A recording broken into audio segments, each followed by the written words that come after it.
একটা ঘরের মতো ফিলিং ছিল। যেই আমি কলেজের রূপকলার মধ্যে ঢুকে গেলাম না, মানে টিচার থেকে শুরু করে স্টুডেন্ট থেকে শুরু করে সবাই মানে কেমন আপন করে নিল, সবকিছু হেল্প করা থেকে শুরু করে। ওই যে কম জানি বা মানে এখানে সবাই থিয়েটারের ব্যাকগ্রাউন্ড থেকে আসা, ফিল্ম স্টাডিজ পড়ে এসেছেন অনেকে, ওরকম একটা মিক্সড কোহর্ট ছিল তো স্টুডেন্টদের, কিন্তু তারপরেও যেটা ছিল যে আপন করে নেওয়ার একটা পরিবেশও ছিল। এবং বিশেষ করে টিচারদের কথা বলতে হবে, যে Mita ma'am, Sucharita ma'am, Indranil sir, এরা সবাই আর কি। কিন্তু ক্লাসিকটা কি করে দেখলে তারপর? মানে তারপর তারপরে তো রূপকলা যেটা ছিল আর কি, রোজ সন্ধেবেলা স্ক্রিনিং হতো।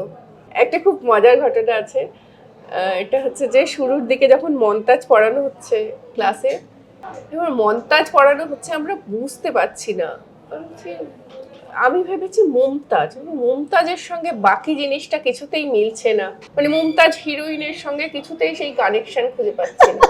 এই ঘটনার বহু বছর কেটে গেছে। তো আমি আমার ওই বন্ধুদের একজনকে বললাম যে শোন, তখন যখন ক্লাসে এরকম মন্তাজ পড়ানো হচ্ছিল আমি কিন্তু মুমতাজ ভেবেছি শুরুর দিকে। কি বলছিস ভাই, আমিও তো তাই ভেবেছি।